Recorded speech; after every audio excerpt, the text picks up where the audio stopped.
Começa agora um programa que traz tudo sobre o livro mais lido em todos os tempos.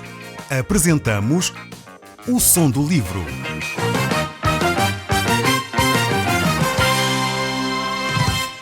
Seja muito bem-vindo. Neste podcast vai encontrar o livro mais conhecido e lido em todo o mundo. Vamos levá-lo numa viagem pela história da humanidade. Este é um audiolivro para si, para a sua família e sociedade em geral. Contextualização e comentários de Paulo Chaveiro. Eu gostaria hoje de voltar ao nosso capítulo 41 do livro do Gênesis.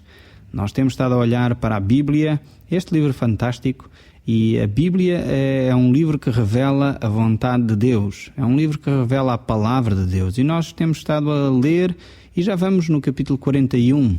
E no último programa que fizemos, parámos no verso 45. Hoje iremos iniciar nesse verso seguinte, o 46.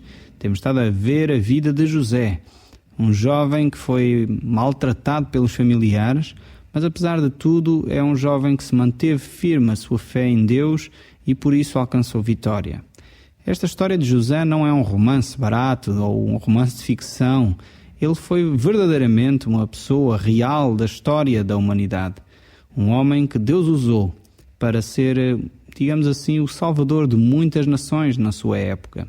Ele conseguiu um plano alimentar verdadeiramente eficaz para a crise que se avizinhava de 7 anos de grande seca para a nação do Egito e todas aquelas que o circundavam naquela altura.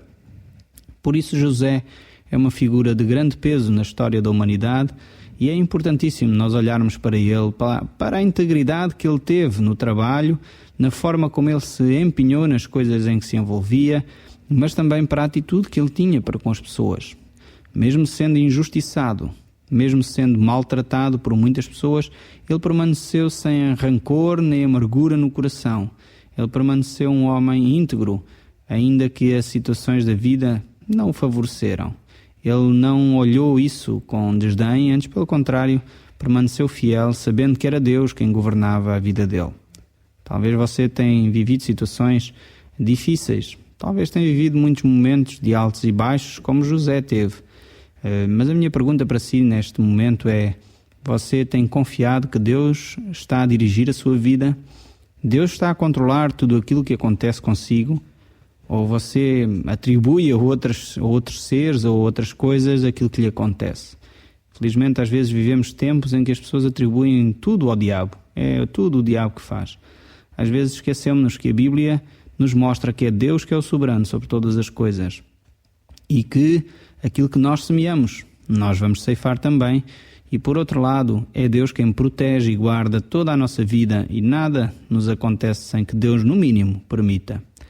Nós vemos que este jovem José não guardou amargura no seu coração, pois ele dizia aos seus irmãos, no final deste capítulo 50 do livro do Gênesis, logo no final quase da história de José, no verso 20, nós vemos como ele tem uma atitude de compreender que é Deus que dirige todas as coisas. Ele diz no verso 20 do capítulo 50 do livro do Gênesis: vós, na verdade, intentaste o mal contra mim, porém Deus o tornou em bem, para fazer de como vedes agora, que se conserve muita gente em vida. José percebia que era Deus quem controlava a sua vida e que tudo aquilo que ele passou, de alguma forma, foi como uma escola para que Deus o pudesse usar para uma tarefa muito importante que Deus tinha para ele.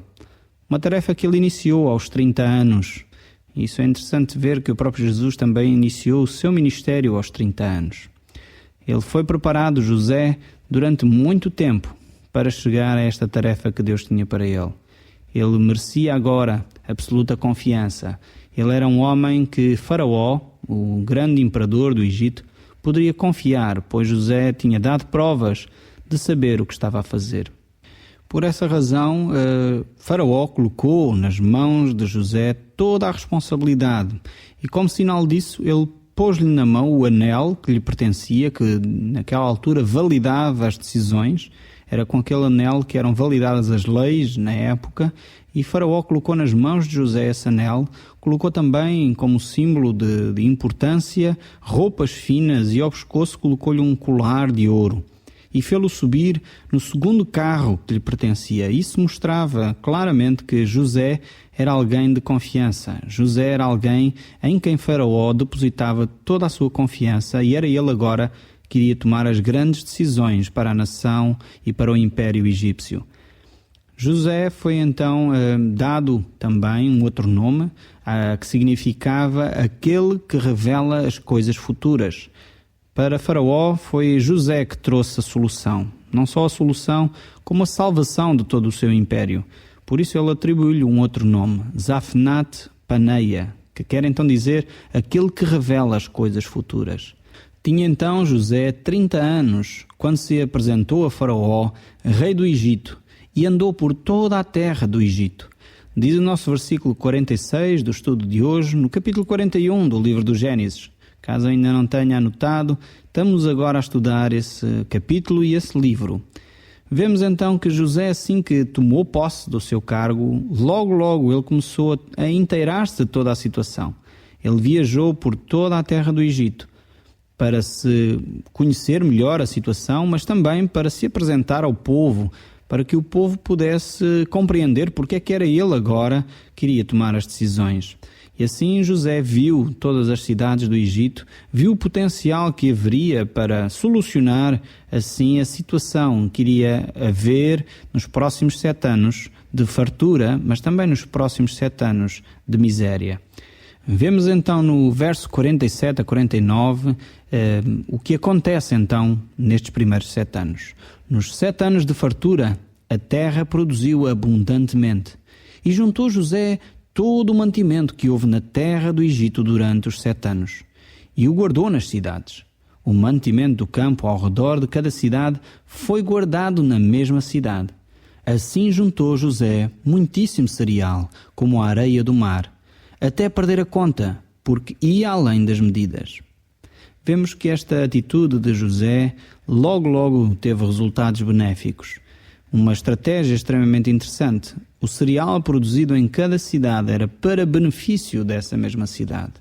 Não era um benefício geral, coletivo, amorfo, sem sentido, sem que as pessoas pudessem ver para quem iria o benefício, mas cada cidade em si juntou para si próprio, para o benefício dos seus habitantes, esse mesmo cereal. E foi tal a abundância, diz o texto, que era como a areia do mar, não se poderia contar toda aquela fartura naqueles anos. De facto, foi uma circunstância extraordinária. Agora, isto aqui leva-nos a pensar seriamente nas nossas economias pessoais. Às vezes nós agimos de uma forma esquisita. Quando há muito, então gasta-se tudo o que se tem. E depois, quando vem a desgraça e a necessidade, às vezes as pessoas já não têm formas de solucionar os seus problemas e recorrem aos créditos, recorrem às situações, endividando-se muito, sem poderem depois pagar as suas contas, e entram em desgraça. E muitas pessoas, por vezes, perdem todos os seus bens, porque não souberam juntar na altura da fartura. José era um homem providente, um homem que tinha o cuidado de juntar quando tinha, para que quando houvesse necessidade, então aí pudesse ter também. Eu creio que há aqui um princípio importante para nós hoje, nos nossos dias em que vivemos numa época extremamente comercial, extremamente materialista, em que tudo aponta para o ter cada vez mais, e independentemente se temos ou não condições financeiras para tal. E às vezes as pessoas de facto endividam-se de tal forma que não têm condições depois de responder positivamente a essa situação. E é importante talvez nós mudarmos o nosso comportamento. Eu desafio você que me está a ouvir, talvez tenha uma atitude idêntica a esta que eu acabei de dizer, talvez é a altura de mudar. Se calhar na altura em que tem mais dinheiro, reserve um pouco para a altura em que se calhar vai ter mais dificuldades. Infelizmente, às vezes nós vemos nos nossos noticiários pessoas que perderam a casa, os carros são penhorados, porque os empréstimos foram feitos e as pessoas não tinham condições, de forma alguma, de pagar esses mesmos empréstimos. É verdade que a publicidade nos fascina e parece sempre ser tão fácil, mas às vezes as situações são extremamente delicadas. José era este homem que tinha cuidado. Ele tinha cuidado não só porque tinha recebido a visão de Deus de que haveria um período depois de dificuldade, mas era um homem que estava preocupado com o bem-estar dos seus concidadãos, de forma a que ele providenciou celeiros em cada cidade para que as pessoas pudessem ter os seus recursos. E aqui estávamos a ver exatamente a realização da primeira fase do sonho que Faraó havia tido. A fase das 7 vacas gordas e das 7 espigas. José tinha interpretado como sendo 7 anos de grande fartura, de grande abundância, e aí estava o facto a acontecer. Toda a terra produzia abundantemente, e era necessário guardar todo esse excedente para que não se perdesse.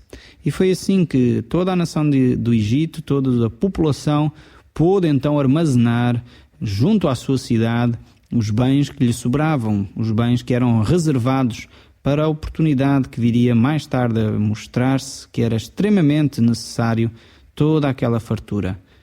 Talvez, olhando para a nossa vida, talvez quando somos jovens pensamos um pouco como as 7 vacas gordas e como as 7 espigas. Pensamos que temos todo o tempo do mundo.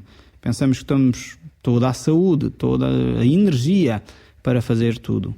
E às vezes esquecemos-nos de, nessa altura da nossa vida, tomar as decisões certas. Se tu és jovem e nos estás a ouvir, talvez é a oportunidade de tu utilizares bem os recursos que Deus te tem dado.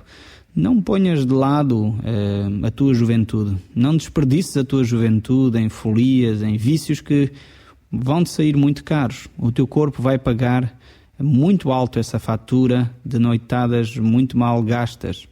As pessoas, infelizmente, com alguns anos mais tarde, sabem disso. Como o corpo reclama depois todo o mau uso que foi-lhe dado. E é necessário que nós possamos fazer um bom investimento quando temos ainda as condições todas na nossa mão. E se tu és jovem, é a altura de fazer um bom investimento nas coisas que vale mesmo a pena investir. Não gastes o teu tempo inutilmente. Não gastes a tua saúde inutilmente. Investe nos outros. Investe naqueles que estão ao teu redor, mostrando a tua fidelidade, mostrando o teu caráter. Uma pessoa honesta e de verdade, que vale a pena confiar, alguém que estabelece amizades profundas e, acima de tudo, alguém que dá valor às coisas que são eternas, às coisas que são verdadeiramente importantes para o futuro. Talvez você já passou essa fase da juventude e já está talvez a viver a fase descendente, a fase mais, enfim, diríamos, começávamos a entrar na fase das espigas magras. Talvez é a altura de repensar o que fizemos de errado no passado e mudar ainda. Eu acredito que não somos velhos demais para mudar. Tenho conhecido pessoas que chegam aos 70, 80 anos e tomam uma decisão radical na sua vida de aceitar Jesus Cristo e deixar Cristo governar a sua vida. E nessa altura pode ter um novo começo. Voltando ao nosso texto, no verso 50 e 52, vemos como José ainda teve 2 filhos nesse período de abundância. Diz o texto: antes de chegar a fome, nasceram 2 filhos a José, os quais lhe deu Asnat, filha de Potifera, sacerdote de On. José ao primogênito chamou Manassés, ao que disse: Deus me fez esquecer todo o meu trabalho e toda a casa de meu pai. E ao segundo chamou-lhe Efraim e disse: Deus me fez prosperar na terra da minha aflição. Vemos como estes 2 filhos para José foram marcos importantes na sua vida. Manassés, que significava que de alguma forma ele tinha sido curado no seu íntimo, nas suas emoções, no facto de ter deixado a casa de seu pai. Então, quando ele olhava certamente para este seu filho, Manassés, ele recordava-se que tinha tido um passado difícil no meio dos seus irmãos.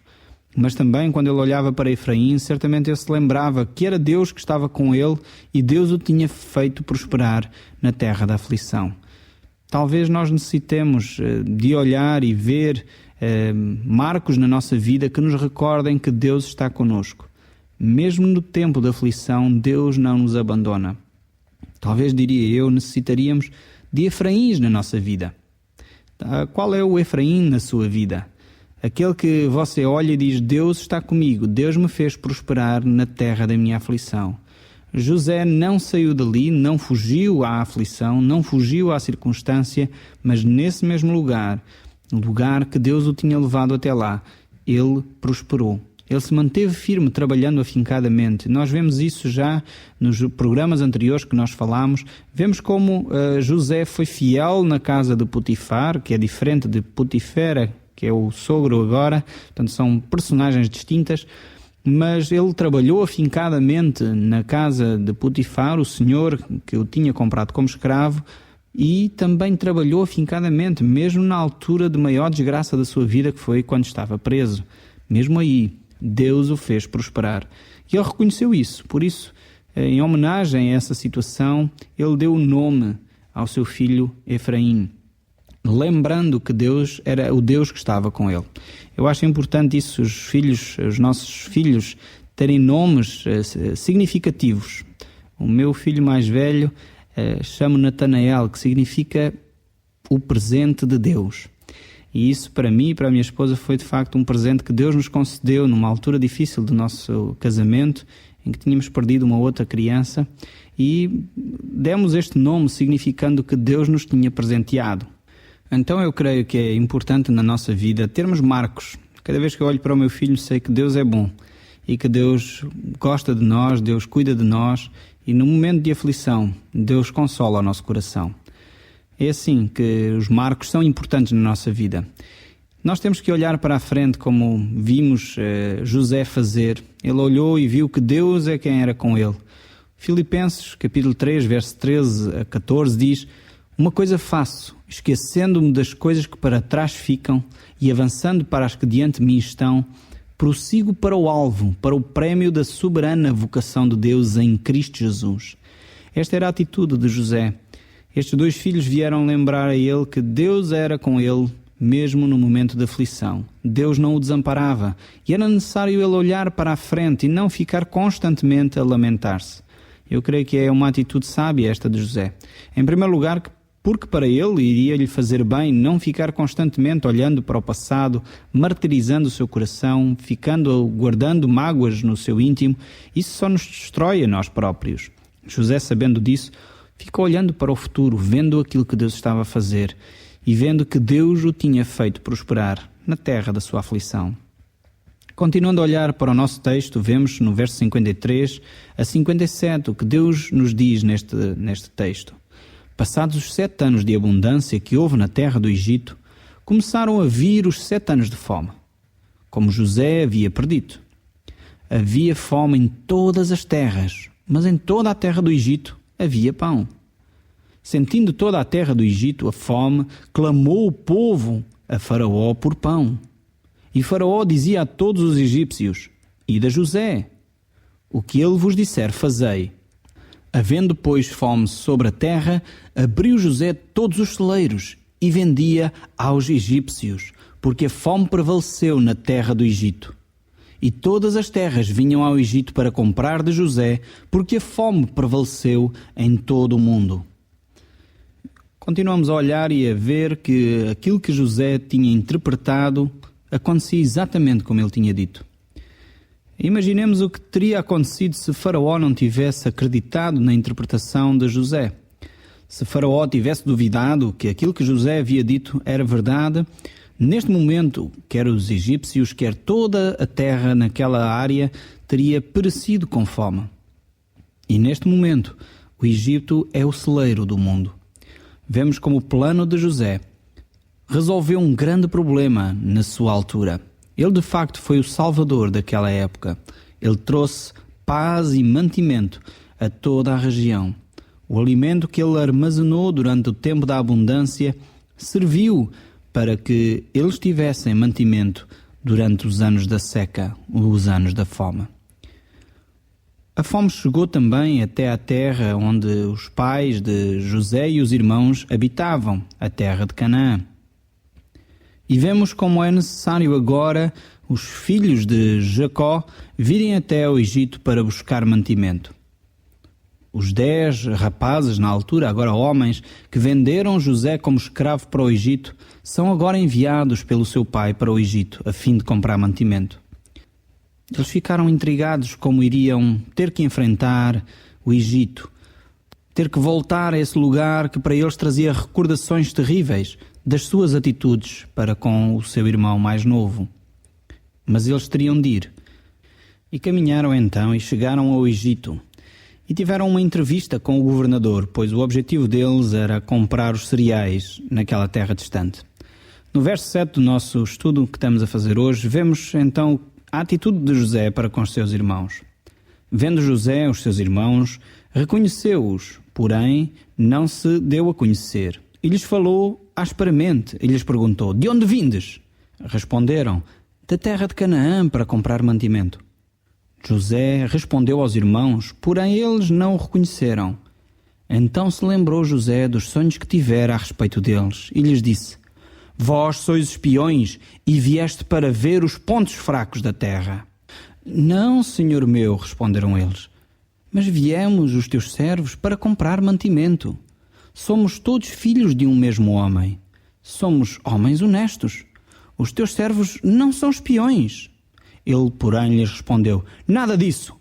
Pelo contrário, vieste para ver os pontos fracos da terra. E eles disseram: nós, os teus servos, somos 12 irmãos, filhos de um homem na terra de Canaã. O mais novo está hoje com o nosso pai. O outro já não existe. Então lhes falou José: é como já vos disse, sois espiões. Estes irmãos agora estavam em maus lençóis. Eles não tinham reconhecido José. Já havia passado muitos anos desde que eles venderam José para o Egito. E há várias razões que os levaram a não reconhecer José. Primeiro, eles nunca imaginariam que fosse José o governador do Egito. Talvez eles pensassem que José estava morto. Segundo, eles nem estavam à procura de José. Em terceiro, José, com aqueles trajes egípcios e com aquelas pinturas na cara, provavelmente estava irreconhecível, literalmente. E por último, já haviam passado mais de 20 anos desde que eles não viam José. Por essa razão, eles certamente não o reconheciam. José é um homem de Deus. E nós vamos poder analisar mais a sua vida no próximo programa. Como é que os irmãos vão ter que encarar esta situação? Como José se manteve obediente a Deus ao longo destes anos todos, quer como servo de Potifar, quer na prisão, e agora numa circunstância bem delicada, enfrentando os seus irmãos. Qual será de facto a atitude de José? É isso que nós vamos ver no próximo programa. O Som do Livro, uma produção da Rádio Transmundial de Portugal.